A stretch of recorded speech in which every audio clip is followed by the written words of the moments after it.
Hello. It is awesome to be here. I'm Karl, and I am thrilled, and I want to offer also my personal thanks for coming out to Pulse. And I am Gainsight's product guy, so I get to talk about product. I'm going to talk, the title of my talk is Technology and the Practice of Customer Success. So what I want to do is I want to talk about a little bit about customer success from the point of view of technology. I will talk a little bit about futures, so do the usual concern about that. Here's the good news: we're released today, so I'm actually pretty proud. Always am when we do our releases. So some of what I'll talk about is brand new, and some of the stuff I'll talk about is a little bit more forward-looking. But we got a lot to talk about, so I am going to get moving. As we get started, there are two things I'd like to get out of the way right up front. The first one is, although I am the product guy, the technology guy, I will be the first to admit that customer success does not equal technology.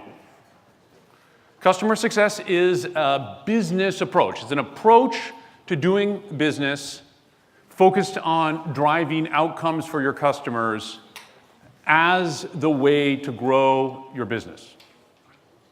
That is something which I hope you will see, or you will agree, or will come to understand can be substantially aided by technology.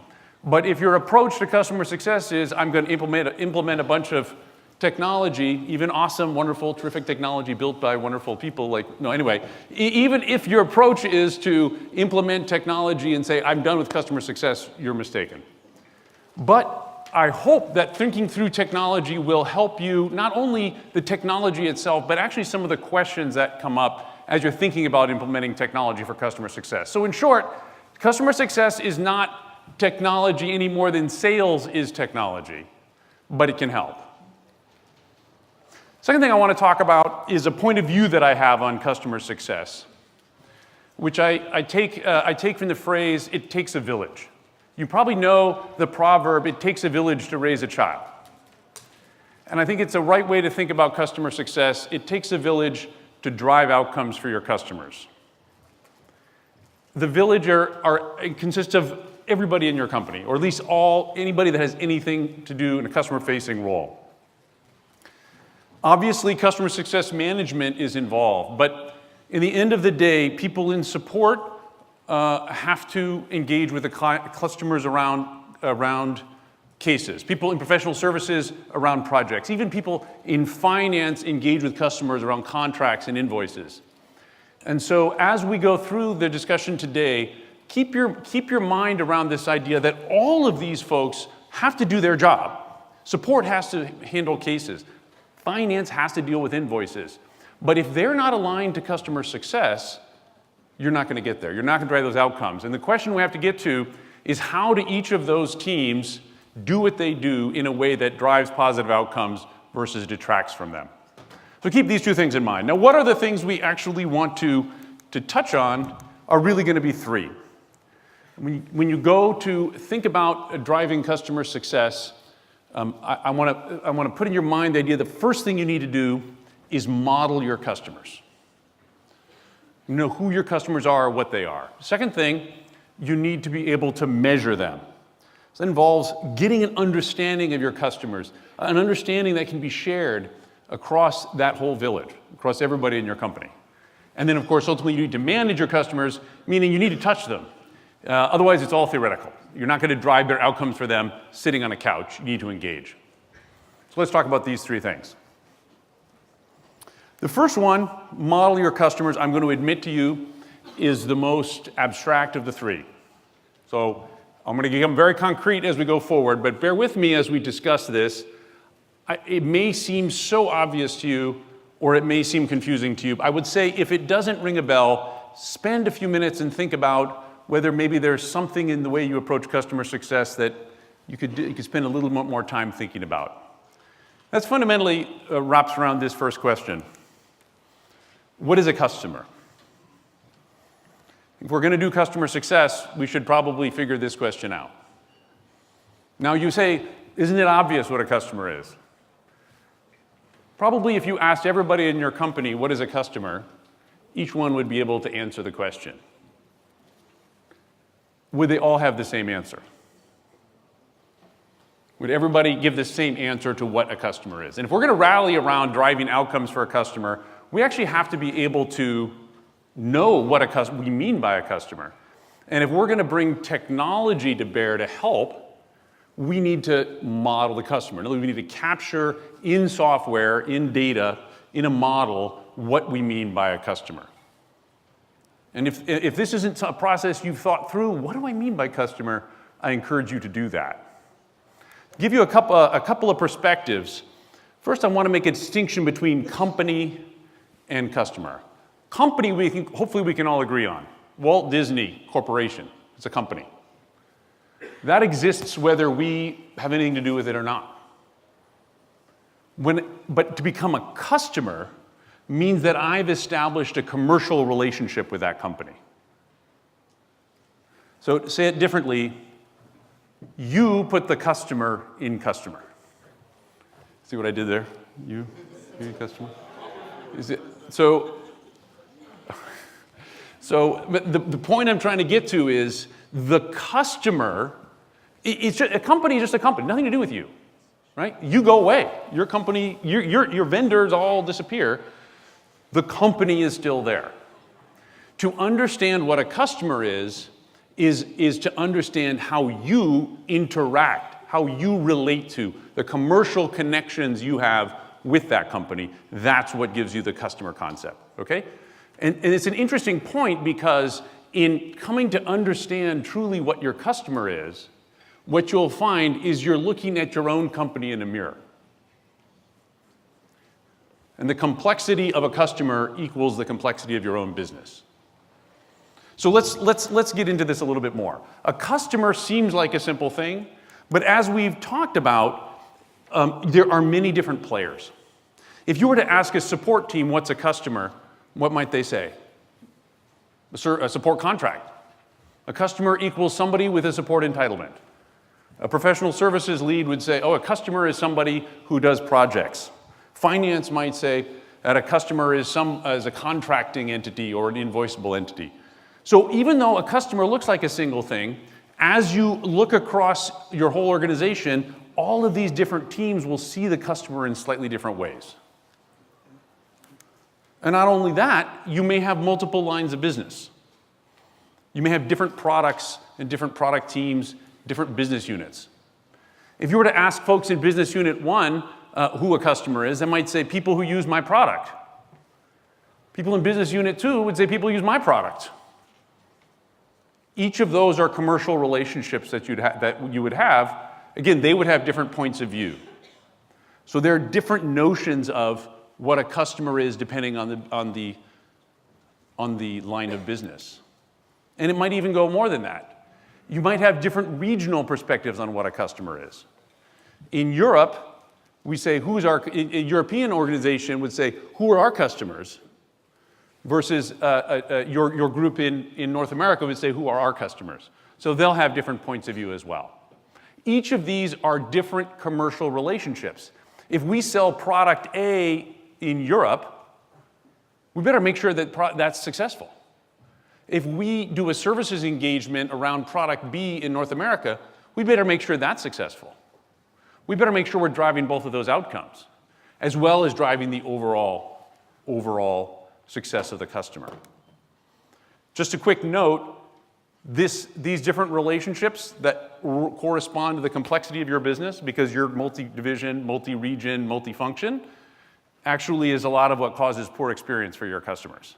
Because they'll look at you and say, well, why are you treating me differently in all these different dimensions? So we have to be able to pull it together. So from a technology perspective, and now I'm going to pull it back to a little bit related to our product, from a technology perspective, what this means is you need to capture two different constructs.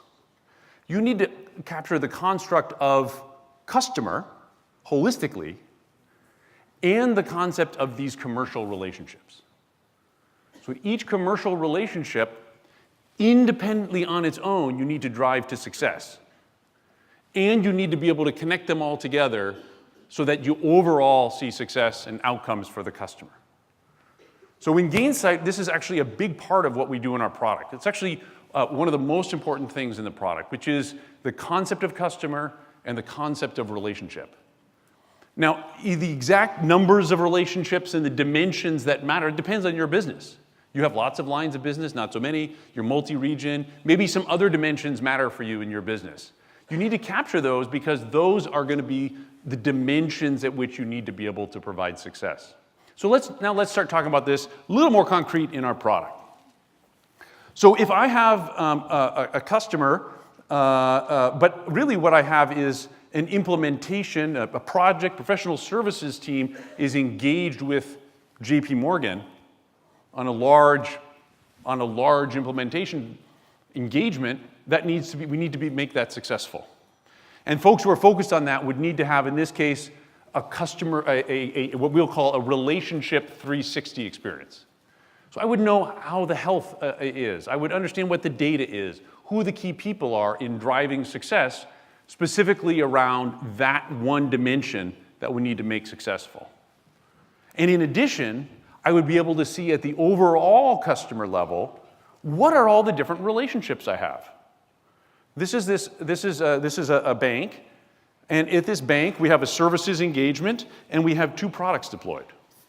Each of them need to be made successful on their own, and each of them need to come together to provide overall outcomes. So I'm going to now talk a little bit about where we're going with some of this, but again, to sort of pull out the moral of the story here.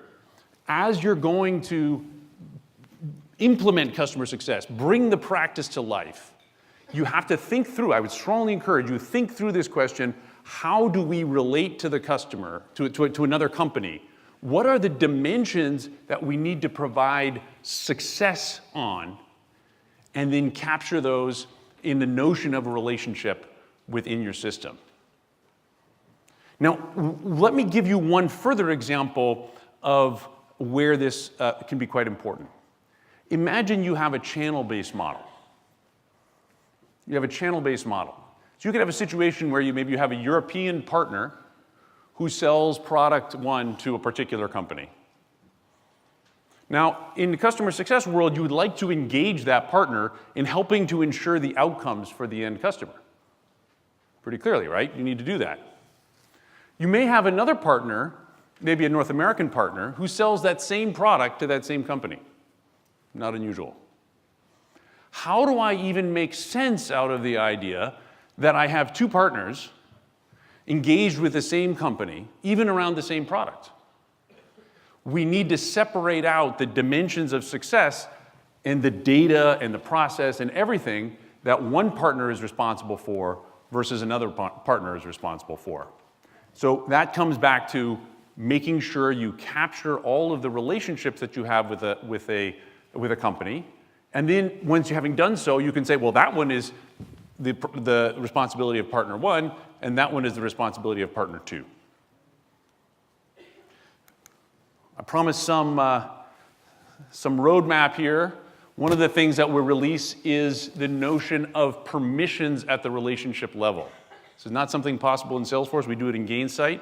And the point of doing permissions at the relationship level would be a variety of reasons, but one of them would be that partner use case. So that I could actually allow my partners to even come into Gainsight, but only see those relationships that they're responsible for, and be prevented from seeing anything related to those other partners. Okay, one more on this, and then we're going to move on. I said we would be a little more concrete as we go along. Are you still doing okay? All right. So I want to just circle back around to this distinction between company and customer. A company, remember, is not about you. It's about the company. There can be complexity in companies that you work with. Disney Corporation has Disney theme parks, has Pixar, has various subsidiaries. It can be complicated as a company. It can be a hierarchical environment. And that's fine. That's something that you have to deal with. Remember, that's about the company. That's not about you. When you start treating them as a customer, then you have various commercial relationships with them. So there are these two things you have to deal with. One of them is the complexity of the company itself, which might be in a hierarchy, and then your own complexity, your own business units, your own regions, your own multiple products, which would be those relationships that you manage. The mistake that people sometimes make here, if they don't have the right technology underneath, is to try to solve the relationships problem. I have multiple commercial relationships somehow within the company hierarchy. And then, has anybody ever been in that situation where our hierarchy's broken? Your hierarchy is broken because you're trying to map in the relationships you have with that customer into some kind of hierarchical model. Okay, food for thought. Let's talk about measuring your customer. Now, when we talk about measuring customer, remember what we're talking about here is I've now modeled my customer. And when I say customer going forward here, remember I'm going to say either the customer as a whole or an individual relationship I might have with that customer, like I sold them product 1 from EMEA. Okay? That would be, I have to make that successful as well as the customer holistically successful. Okay, I want to measure my customer.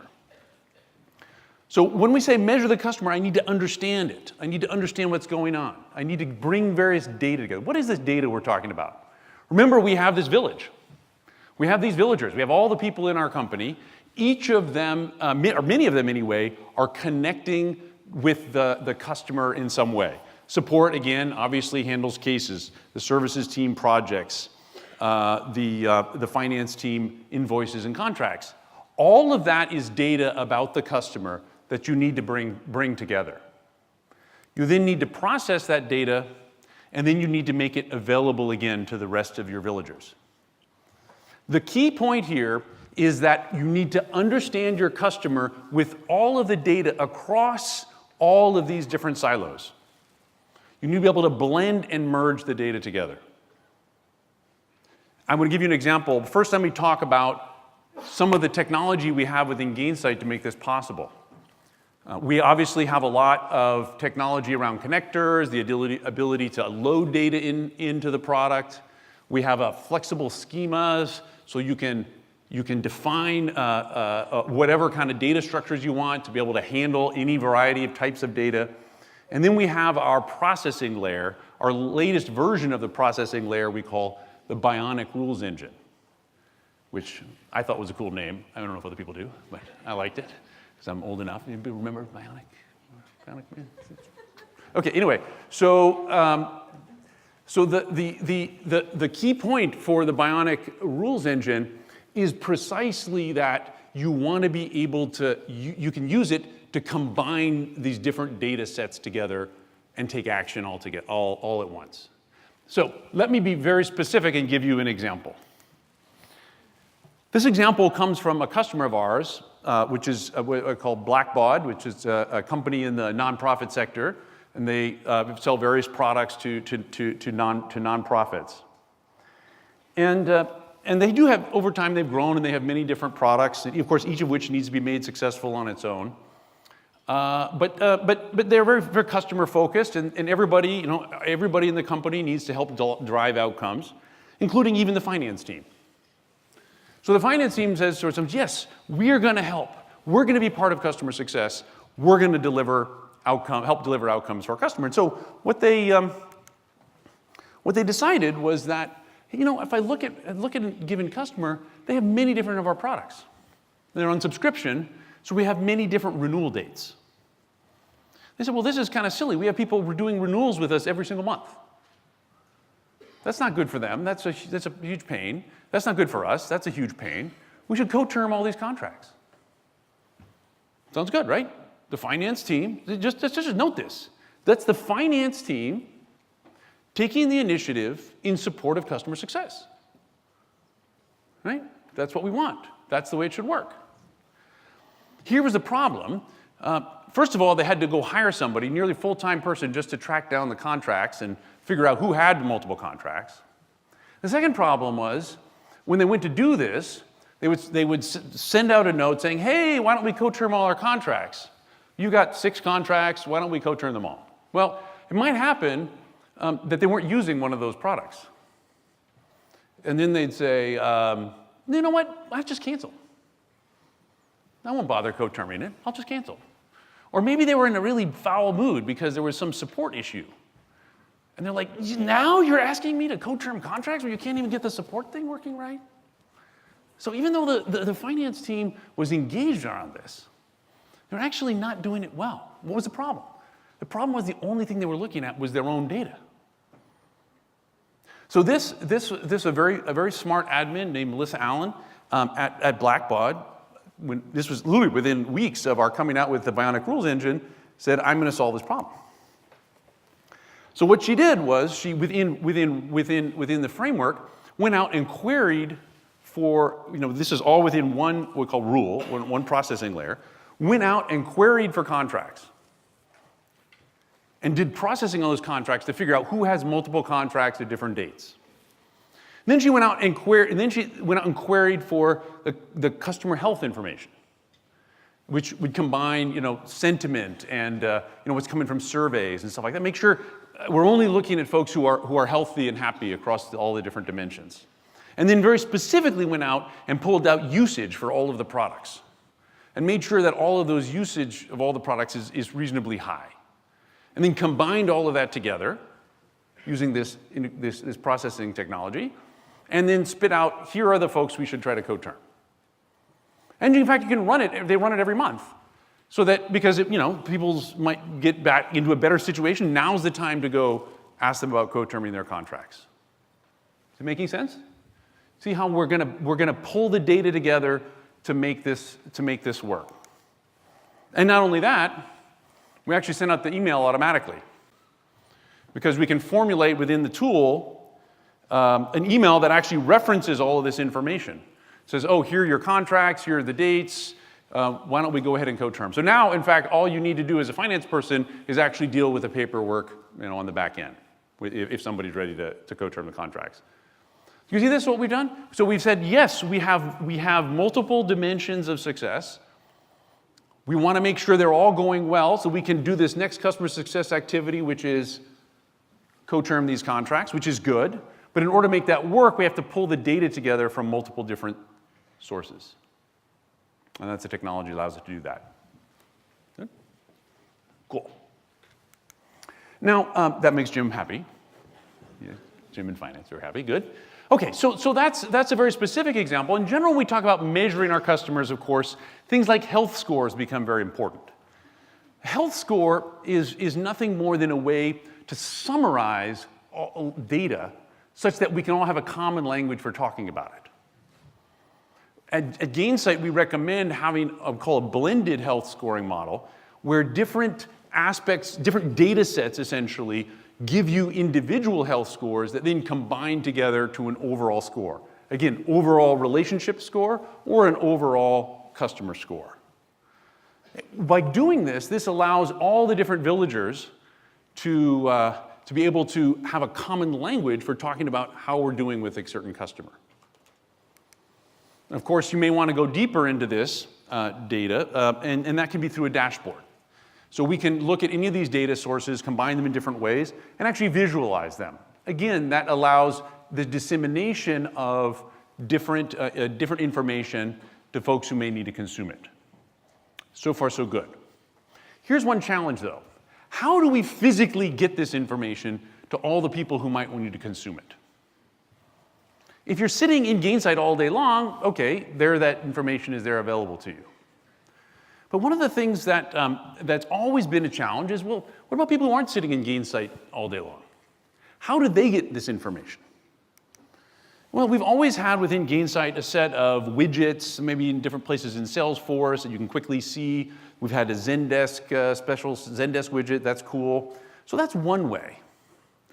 But one of the things we've been really focused on over the last 9 months or even more has been, how do we provide full access to people, to anybody, when they need it and exactly what they need.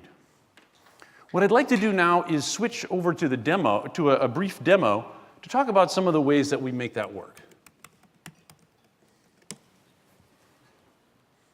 Could we switch to the demo? There we go. There we go. Do we have connection?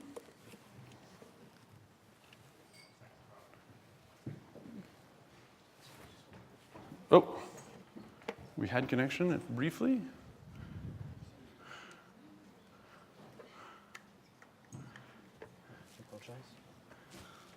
Try again. This guy thinks he's going.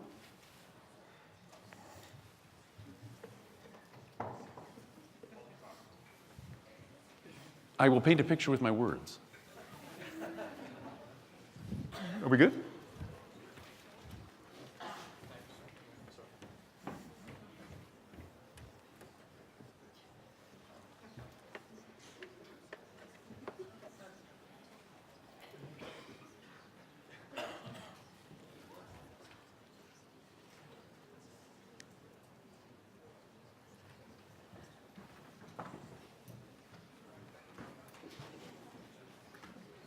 Take 3.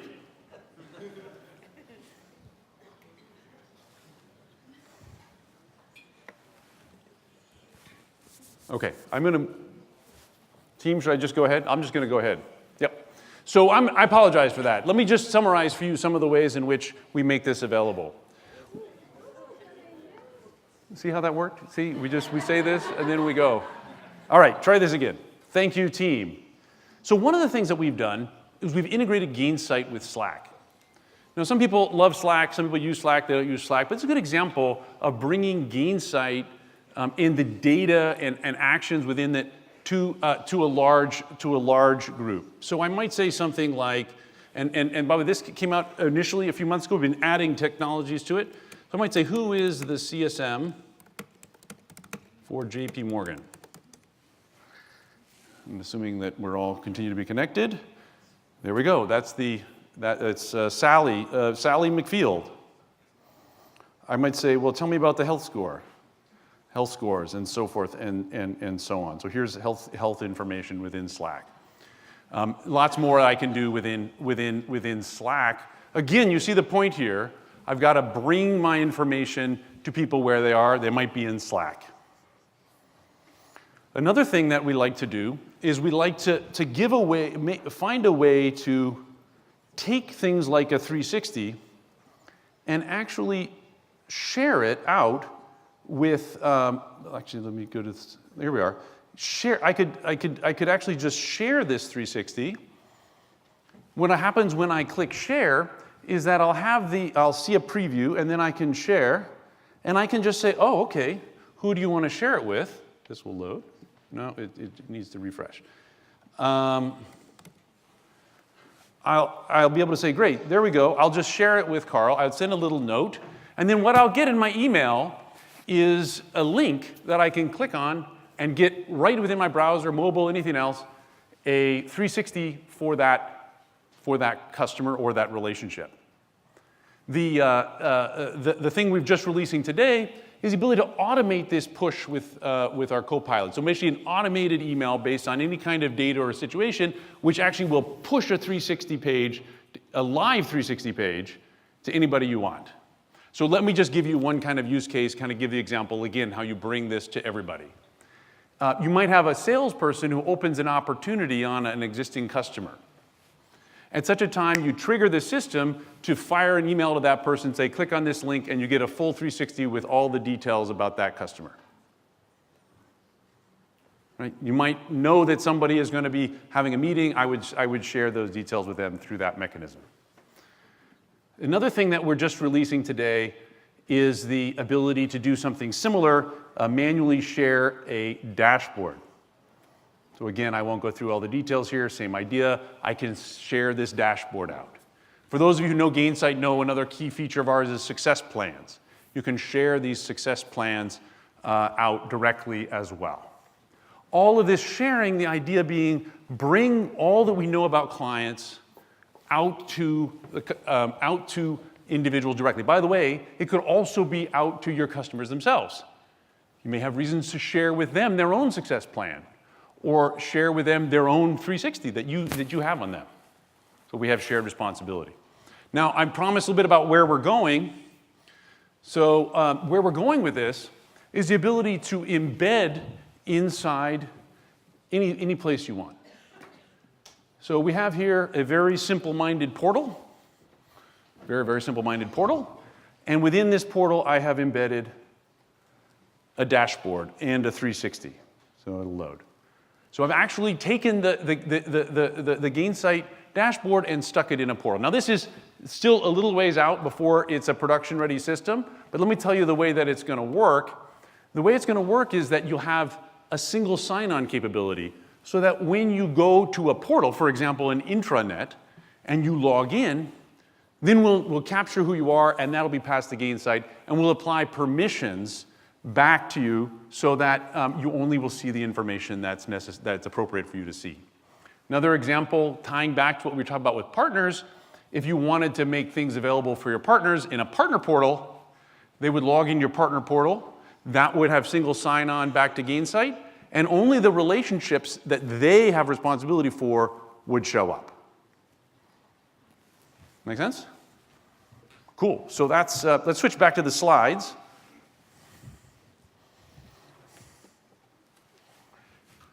Awesome. Switching back. Okay.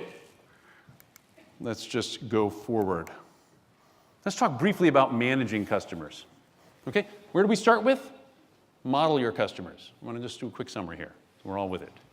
We start with model your customers, keeping in mind that a customer may be a complex thing. The complexity of that customer is a reflection of your company's complexity, meaning you have many dimensions that matter, many regions, many different products, different teams that have substantial relationships that you need to drive success for. We then want to measure the customer. We need to collect the data. We need to process the data, and particularly across different silos, so that and then be able to share that information back out so that everybody's informed. They can all be part of customer success in a positive way, not screwing up like, oops, I didn't realize, now you're canceling your contract, I'm making it worse. Now finally, obviously we want to manage your customers. Now, there's tons here. I'm not going to be able to talk about everything, but I do want to highlight a couple things. One of the things that I want to highlight is very important as you think about the practice of customer success. And as much as we love data and we love data integration and fancy processing layers and all that kind of stuff, one of the most important things in customer success is making sure you take full advantage of everything that human beings know. And take advantage of everything that emerges from conversations that they have with clients. So a very important technology that we've added in Gainsight is what's called timeline. Now, timeline is aligned to the customer and relationship constructs within the product. And it provides a note-taking scheme. Now, note-taking is not a brand new idea. Everybody's got a note-taking tool. But the note-taking tool is not aligned to your customer model and isn't inherently shared. With Timeline, I have a meeting with a customer, I take the notes in Timeline, and now that data is available for everybody to consume. I can do things like, if there hasn't been any meeting notes posted in a certain period of time, alert someone because we're not meeting with that client enough, and so forth. This is quite a big deal. Since we GA'd in May, the growth of activities posted within Gainsight has been at a good clip, some 1,000% or something increase, because I think it's the single fastest growing feature we've ever released. But the essential point of it is, you've got to capture the textual information, the updates, the meeting notes about your customer. You need to align them to the customer model. I'm not going to spend a lot of time talking about standardization and trackability, but it is, of course, one of the cornerstones of customer success technology. And when you think about technology helping you in the practice of customer success, clearly you're going to want to use the technology to do things like have standardized playbooks. Have standardized calls to action so that you're consistent in the way you engage with your customers. It's very hard to do that by just lecturing people about behave this way. It's much easier to do that and with trackability if those playbooks, those calls to action are automated in a system. So that's obviously a huge part of what we do with Gainsight. I'm not going to spend a lot more time on that. Running up on the end, I want to finish with just one last concept, and that's about acting at scale. Nobody should go forth and do customer success without thinking about their one-to-many program. It isn't all about throwing people at customer success problems. Very often we draw the pyramid, high touch, mid touch, and tech touch, and we say, we should do one-to-many programs. Just so we're all clear, one-to-many programs. I am automating an email to somebody when their usage drops. I am sending them a survey at a key point in their life cycle. This happens through the system and through automation, not through necessarily a human intervention. Obviously, at the tech touch layer, that's what we're doing. We're automating all of the interactions. But these are things that can be done at any layer. And I recommend strongly that you explore the technology that we offer called Copilot and the ability to have multi-step business process automation such that you can not only automate the long tail of customers, but you can increase engagement with customers of all kinds. Again, one last plug for where we're going here. We are going to be doing more and more to blend, and this is very important, blend together these fully automated actions with the human interactions. So that if you're doing an onboarding flow and 90% of it can be automated, 10% of it is done by human, we can have a single process flow that very easily shows that whole journey. So that's what we're going on. I am up on time. So I want to...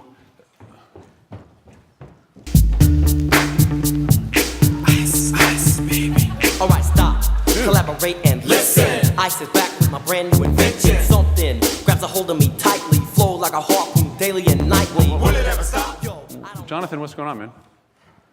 Yo, what's up, my main man, Karl? I'm looking for Vanilla. Vanilla Ice, is he here?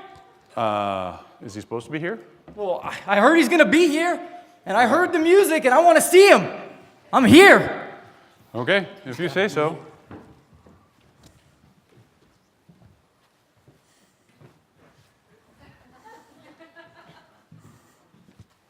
My bad, y'all. I heard wrong. We're not having Vanilla Ice. We're having vanilla ice cream. Please enjoy some on the way to your next session. Thanks for being part of the party, y'all.